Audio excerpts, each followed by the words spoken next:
Yeah, it's really that belief. Sorry for the cutout, everybody. It's gonna be one fluid thing, but it's that belief that really, Kent was talking to us about it in Cabo. It's that fear of failure, and when everyone else is ready to quit, it's us that are able to push forward because we know we won't quit. We know that everyone else is about to quit, and we won't. Absolutely. And I remember Kent said a number. It was something like 90% of people, or people that have failed, is where they get, it's that right there at that point where they're at success. Yeah. It's right there. That's when they stop.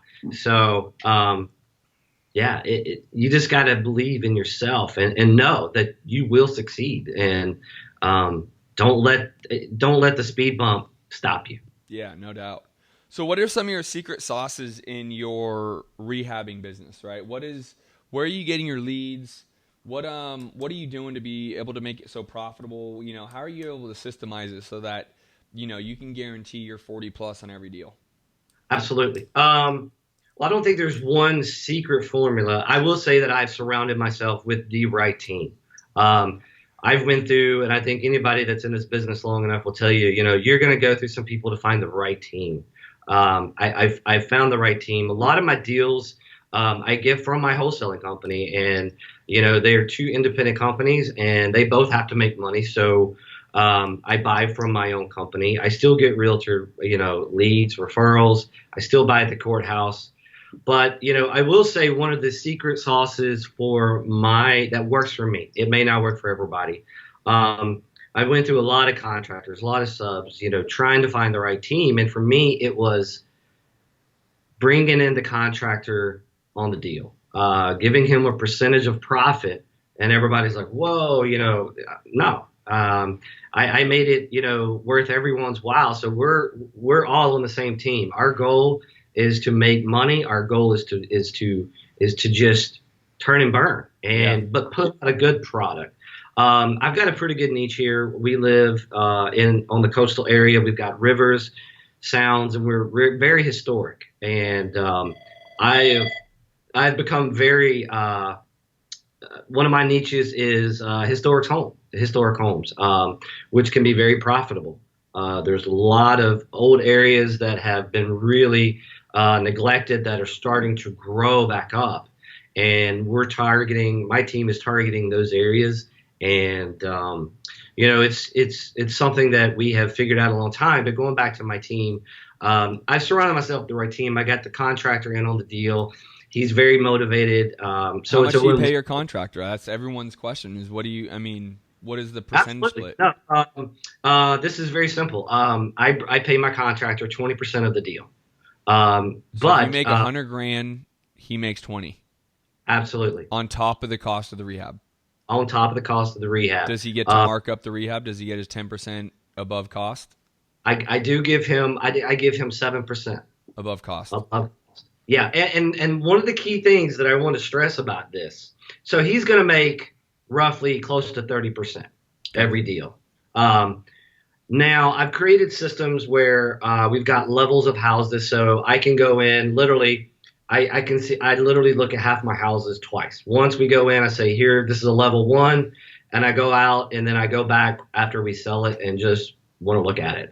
But what we do is to incentivize him, on top of that, we have a calendar. We do contracts for everything. For every house, and I say, here's your percentage, but if you're over time or over budget, there is a penalty that comes out of your profit. Of course. So you have to hang the carrot there, unfortunately for everybody, because there's no incentive. So besides, but on the flip side, you got to make sure they don't rush and do bad work. So I personally I do my own inspections before I do a job, and I have a home inspection before I even put a house on the market. Yeah.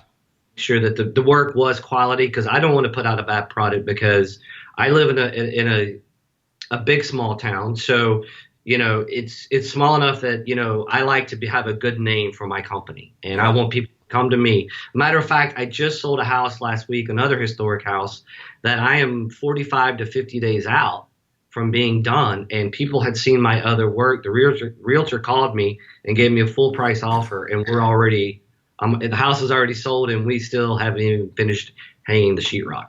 Wow. Wow, that's awesome. I mean, you have an Yeah, incredible reputation. What that's so not. what town are you guys? What town are you in? We work in Wilmington and Jacksonville, North Carolina, right on the coast here. If you ever Got it. heard of Myrtle Beach, we're right above there on the North Carolina side. Very good. Very good. And a lot of people's complaint is I can't find a deal. I'm sitting here in Phoenix with Sean Terry and many other people. I mean, there's a couple people you met, Mark and them in the Billy. They're also here that have a 7-figure a year business. My whole point to this is you're finding deals. I mean, Absolutely, and that's a very good point. A lot of people, when I mentor, when I do my meetups, I hear the same thing. If I were to say what's the biggest thing for everyone sitting here, they would say I can't find a deal. I can't find a deal.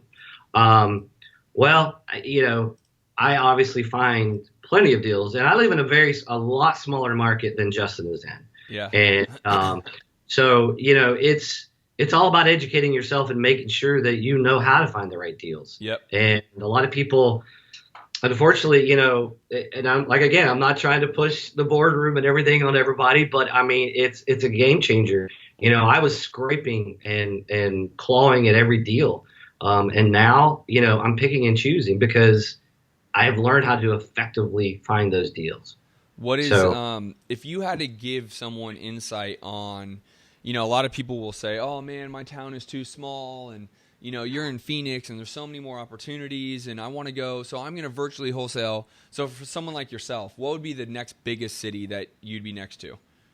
The next biggest city would be probably either Charlotte or Raleigh, North Carolina. So a lot of people would probably say, "Hey, I'm going to start virtual wholesaling in Charlotte or Raleigh," right? Absolutely. What have you been able to take away? I'm the first person who says, stay where you're at because you can get better where you're at. But what has made you so successful staying in a relatively small market like that? How have you been able to do it?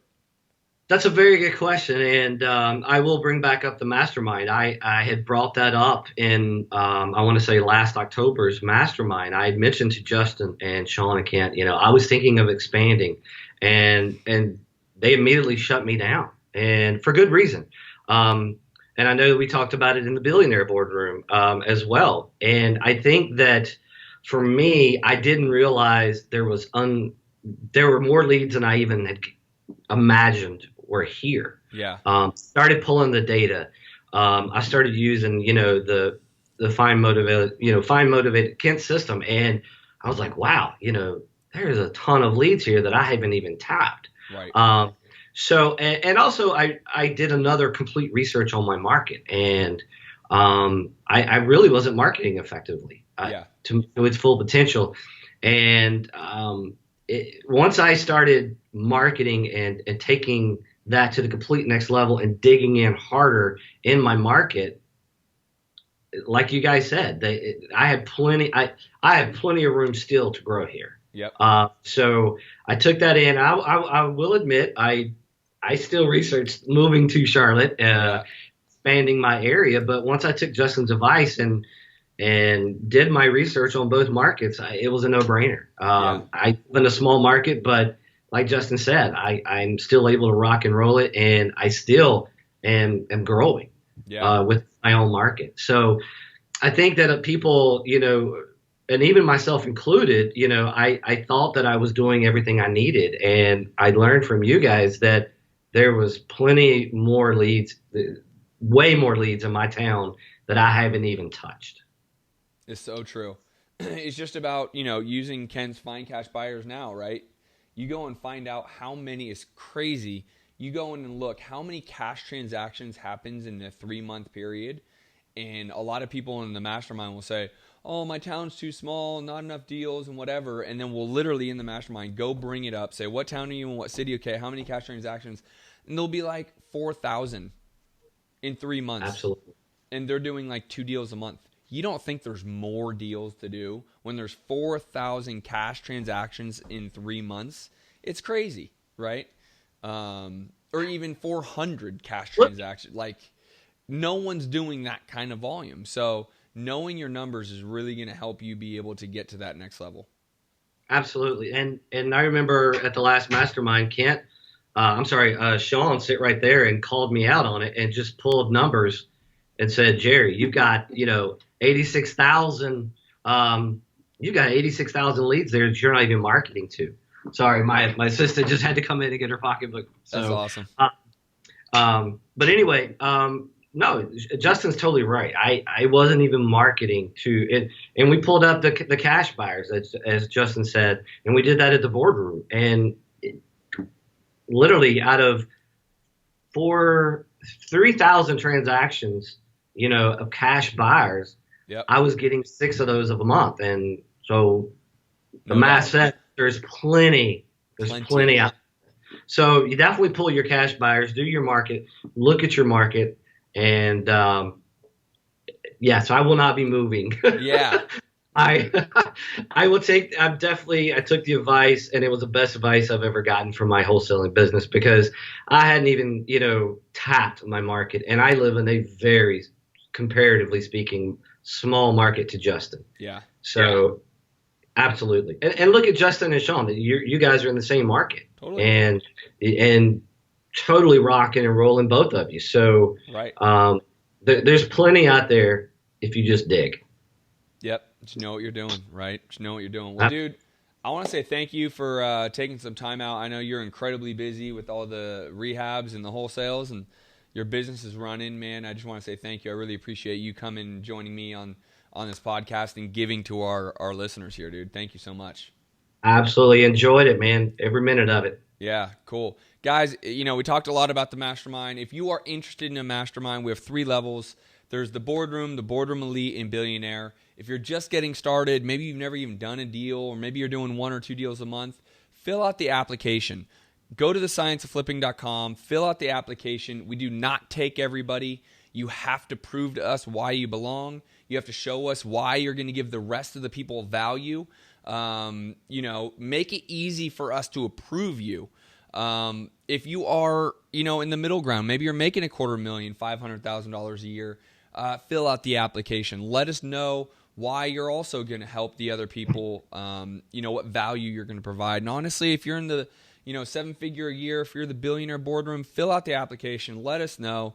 Again, not everyone's going to get approved.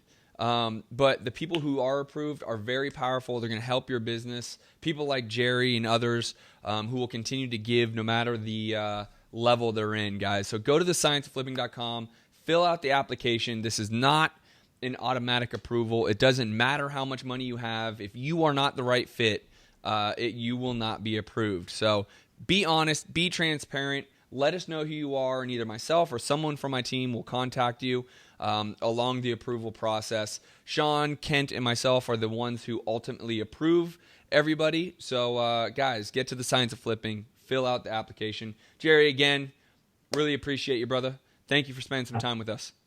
Thanks, Justin. All right, guys, we're out. Peace.